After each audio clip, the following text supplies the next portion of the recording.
তুই আমাকে বিয়ে করছিস কেন? আজ বাসর রাত তবু একটা পাপ্পিও দেশ না, মুখ অন্যদিকে ঘুরিয়ে রেখেছিস। কোথায় ভেবেছিলাম বর ই করবে সে করবে, বান্ধবীদের কথা সাথে তো কোনো মিলই খুঁজে পাচ্ছি না। বাসর রাতে নতুন বউয়ের কাছ থেকে তুই নামক ডাকটা শুনে খানিকটা অবাক হলাম। কি হলো, কিছু বলছিস না কেন? বিয়ে কেন করেছিস? কিছু করবি না? না করলে ফল কাটা ছুরি দিয়ে গলা কেটে ফেলবো। এই কথা শুনে আমি ভয় পেয়ে গেলাম। এই তুই ভয় পাচ্ছিস কেন? ছুরি তো চালাবো আমার গলায়, আর ফাঁসি হবে তো। সরি তুই করে বলে ফেললাম। আচ্ছা বাদ দেন ওইসব, তাকান আমার দিকে। আমার বুকের ঠিক বাম পাশটা একটা তিল আছে। বুকের বাম পাশে তিল থাকলে নাকি জামাই অনেক রোমান্টিক হয়। পিচ্চি বউয়ের মুখে এসব কথা শুনে আমি অবাক দৃষ্টিতে তাকিয়ে বলতে লাগলাম, মানে কি বলছো এসব? এসব কি বলতে হয়? চুপচাপ ঘুমাও, নইলে নিচে শুতে হবে। বয়স 15-16 হবে কিনা সন্দেহ আছে, আর কথা বলে কি এক একটা। হায় আল্লাহ, কি বলেন আপনি? আপনি না আমার স্বামী?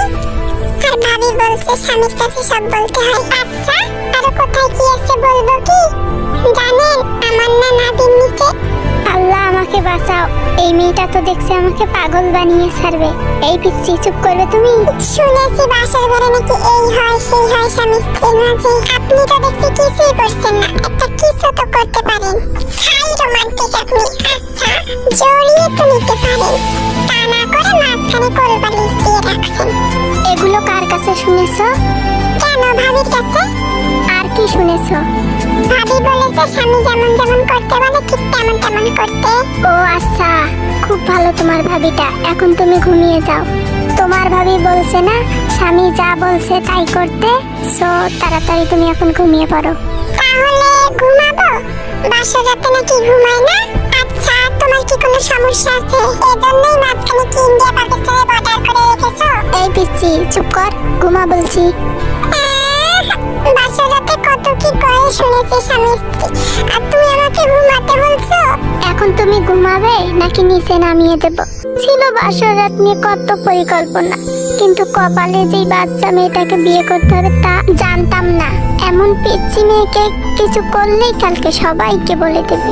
আচ্ছা একটা পাপ্পি দেই আপনাকে। এই বলে মুখের কাছে মুখ নিয়ে ঠোঁটের সাথে ঠোঁট মিলিয়ে দিল।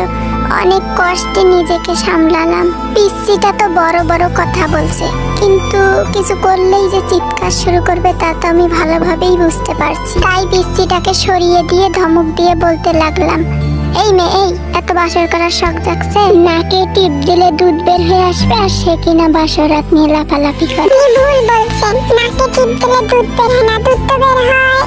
এই পিচ্চি, এই চুপ চুপ চুপ। আমি পিচ্চি না, আমার বয়স 15 বছর 3 মাস 17 দিন। হ্যাঁ বুঝেছি, এখন ঘুমাও। আপনাদের তো পরিচয়টাই দেওয়া হয়নি। আমি জাঙ্কুক, এবার অনার্স 2য় বর্ষে পড়ি। আর আজকেই বাবা আমাকে জোর করে এই পিচ্চিটার সাথে বিয়ে দিয়ে দিল। পিচ্চিটা মানে আমার বউ, এইবার ক্লাস 10-এ পড়ে। আর আমার পিচ্চি বউটার নাম কিমতে ইয়ং। হঠাৎ রুমের বাতি কে যেন জ্বালিয়ে দিল। এই পিচ্চি, এই কি করছো? কেন দেখতে পাচ্ছেন না আপনি?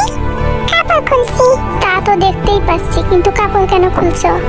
আমি কাপড় পরে ঘুমাতে পারি না। এতক্ষণ যাও নিজেকে একটু বুঝিয়ে সুজিয়ে রাখছিলাম, কিন্তু পিচ্চিটাকে এই অবস্থায় দেখে এখন আর নিজেকে সামলাতে পারছি না। আচ্ছা তুমি যে আমার সাথে বাসর করতে চাচ্ছ, আমি যদি তোমার সাথে বাসর করি তাহলে তো তুমি অনেক ব্যথা পাবে।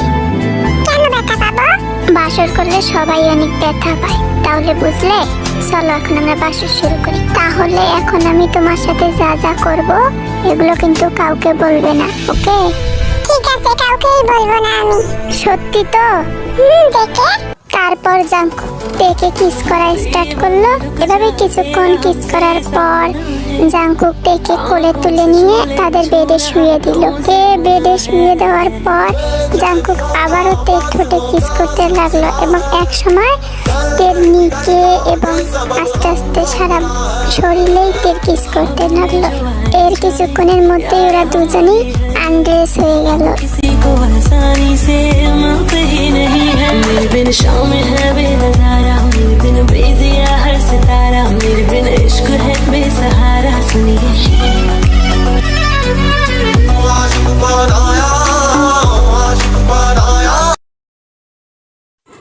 तो আর মিন্স এটাই শেষ ছিল।